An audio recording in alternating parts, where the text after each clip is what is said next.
Salut les amis, salut à tous les amoureux du ballon rond. Soyez salués les potos depuis vos différentes positions. Viking Débrief, connaisseur connaît, c'est votre chaîne, c'est notre chaîne. Très heureux de vous retrouver encore aujourd'hui pour une autre vidéo. Les potos, j'espère que vous passez un agréable week-end sportif. Alors tout à l'heure, nous allons débriefer la rencontre Arsenal-Newcastle et aussi Liverpool contre Southampton. Mais les potos, comme vous le savez, pour plus de détails, on s'est dit juste après le générique.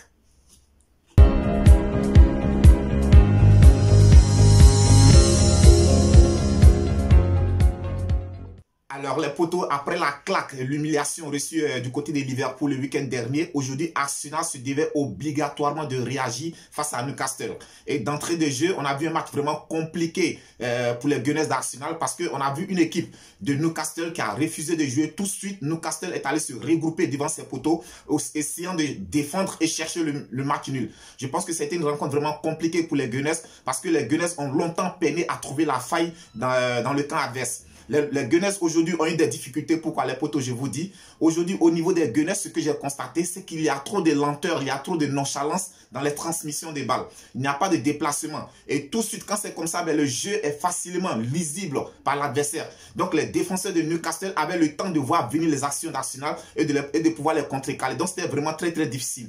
Alors, aujourd'hui, le travail qu'il y a à faire avec de Mikel Arteta, avec ses protégés, je pense que c'est de travailler plutôt la rapidité, la fluidité dans les transmissions des balles, les déplacements sur le terrain. On a vu une équipe qui était vraiment très très nonchalante. Et quand c'est comme ça, je pense que si vous avez affaire à de gros calibres, comme c'était le cas le week-end dernier face à Liverpool, tout de suite, ils vont vous presser et vous allez céder sous le pressing de l'adversaire.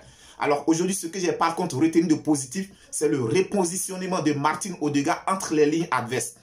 Le fait que Martin Odegaard ait été repositionné entre les lignes adverses permettait à Arsenal, même étant enculé, étant vraiment embêté par le jeu de Newcastle, de pouvoir trouver une issue de sortie par l'intermédiaire de Martin Odegaard qui nous a sorti une masterclass aujourd'hui. Alors je peux dire qu'il a été titularisé à nouveau parce qu'il a fait 2-3 matchs sur le banc de touche. Il avait été projeté sur le banc de touche par Lacazette. Mais son retour aujourd'hui a été vraiment salutaire pour l'équipe d'Arsenal parce qu'il a été vraiment l'un des artisans de cette victoire d'Arsenal. Je souligne aussi le très très gros match de Ramsdale, le portier de Arsenal. Je dis que match après match, Ramsdale est en train de nous donner raison qu'aujourd'hui, il mérite d'avoir rétrogradé sur le banc de touche un certain Leno qui était le gardien numéro 1. Donc Ramsdale aujourd'hui est en train de confirmer dans les buts d'Arsenal. Je lui tire mon chapeau. Gros match de sa part. Et aussi gros match de la part de Nuno Tavares, le latéral gauche d'Arsenal. Je pense que tout au long de ce match, il n'a cessé d'apporter des solutions offensives. Offensivement, il a apporté beaucoup de centres. Il a donné beaucoup de solutions à ses partenaires. Donc, je salue la grosse activité aujourd'hui de nouveau Tavares sur son côté gauche. Alors, les potos a noté aussi le gros match. Le très gros match aujourd'hui de Bukayo Saka. Je peux dire que c'est l'un des artisans, il a été même le meilleur joueur d'Arsenal aujourd'hui, le jeune Bukayo Saka. Il a vraiment apporté un grand plus à cette équipe d'Arsenal aujourd'hui. Bukayo Saka a été à l'origine de l'ouverture du premier but. Il a marqué le premier but, mais malheureusement pour l'équipe d'Arsenal qu'il est ressorti sur blessure. On espère tout simplement pour les Gunners que c'est une blessure qui ne va pas l'éloigner loin des stades très longtemps parce qu'aujourd'hui, c'est l'un des éléments incontournables de cette formation d'Arsenal. Alors les potos, ce qu'il faut noter aujourd'hui, c'est qu'aujourd'hui, Mikel Arteta a été vraiment judicieux dans ses choix d'hommes. Il a été judicieux dans ses remplacements. On a vu tout de suite, lorsque Bukayo Saka a été blessé, quand il sortait, moi j'ai pensé que c'est Nicolas Pepe qui allait entrer, ou bien soit Lacazette. Mais ce qui n'a pas été le cas, il a tout de suite fait entrer Martinelli. Et Martinelli, quand il est entré, c'était vraiment un choix judicieux de la part de Mikel Arteta. Parce que Martinelli, dès qu'il est entré, sur sa première touche de balle, il a tout de suite fait la différence. Il a marqué le deuxième but, ainsi confortant Arsenal dans son avance au score. Donc, bravo à Mikel Arteta. Je pense que là, c'était vraiment un très beau. C'était un remplacement, un choix judicieux de la part de Mikel Arteta. Mais par contre, les potos, je dirais que Aubameyang n'est pas au meilleur de sa forme. Aujourd'hui, Aubameyang est carrément passé à côté de son match. Il a même raté une occasion de but que vraiment les potos, jusqu'à présent, je me demande comment est-ce que Aubameyang a pu rater cette occasion de but. À 2 mètres des poteaux, Aubameyang a trouvé l'occasion de taper le poteau avec le ballon. Donc je pense que Aubameyang vraiment gagnerait à revenir à son meilleur niveau parce qu'il est le capitaine de cette formation d'Arsenal. Je pense que quand il n'est pas bien, tout de suite ça se répercute sur ses coéquipiers. Donc en tant que capitaine, en tant que porte-flambeau de cette équipe d'Arsenal, Aubameyang gagnerait à revenir le plus tôt possible à son meilleur niveau. Donc les potos a noté la très belle victoire et précieuse d'Arsenal qui leur permet aujourd'hui de monter jusqu'à la 4e place en attendant le match de son concurrent direct demain face à Manchester City. Donc aujourd'hui, provisoirement, Arsenal occupe la 4e place. Belle victoire d'Arsenal aux dépens de Newcastle sur le score de 2-0. Ensuite, les poteaux.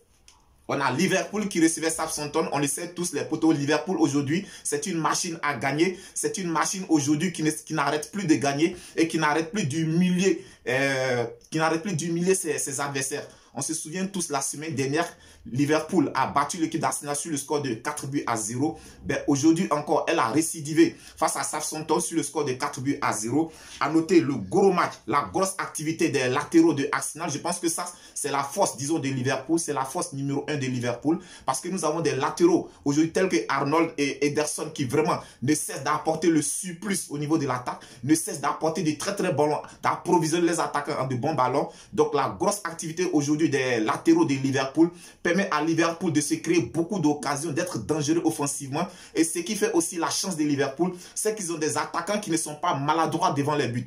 Diego Jota aujourd'hui est en train vraiment de montrer qu'il mérite une place de titulaire au sein de cette équipe de Liverpool. Donc bravo au reste de Liverpool. Mohamed Salah n'a pas marqué. Je pense que c'est très rare de voir Arsenal et disons Liverpool gagner 4-0 sans que Mohamed Salah ne puisse enfiler un but. Mais néanmoins, il a été passeur. Il a été passeur décisif. Donc, gros match des restes de Liverpool. Belle victoire méritée sur le score de 4-0.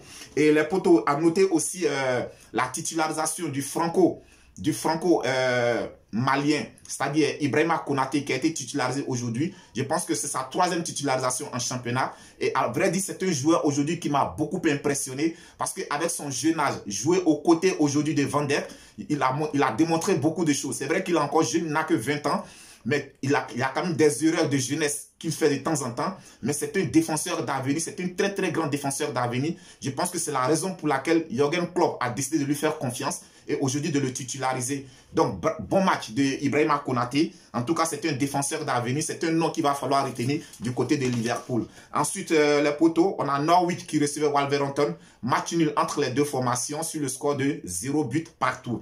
Et pour terminer, on a Crystal Palace qui recevait Aston Villa. Alors sachez que désormais, Steven Gerrard, l'ancien capitaine de Liverpool, est le nouveau manager général de Aston Villa. Et ça lui fait son 2e match sur le banc de touche de Aston Villa. En 2 matchs, 2 victoires pour Steven Gerrard. Bravo. Donc on a Aston Villa qui est allé s'imposer du côté de Crystal Palace, qui n'est pas un déplacement facile parce qu'on le sait, Crystal Palace, ses derniers matchs ont vraiment démontré de belles choses. Crystal Palace a battu des grands. Ils ont battu la semaine surpassée.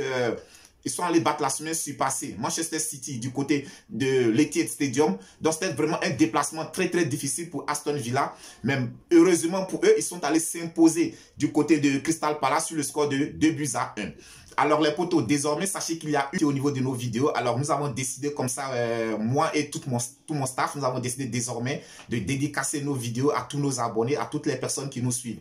Donc désormais, quand vous nous regardez notre vidéo, n'oubliez pas à la fin de la vidéo de mentionner un commentaire. Dans le commentaire, mentionnez votre nom, votre ville d'origine et votre pays résident. Comme ça nous permettra de pouvoir vous identifier et vous dédicacer nos vidéos parce que vous le méritez. The King Débrief Connaisseur connaît, c'est votre chaîne, c'est notre chaîne. Alors la vidéo d'aujourd'hui, nous la dédicassons à Jean-Claude depuis la Côte d'Ivoire. Merci de nous suivre. Alors les potos, The King Débrief Connaisseur connaît, c'est la chaîne de tous les amoureux du football. Si tu n'es pas encore abonné à notre chaîne, n'hésite pas à le faire. Abonnez-vous, partagez, likez, commentez. Alors d'ici là, portez-vous bien. On se dit à très très bientôt pour une autre vidéo. Que Dieu vous protège.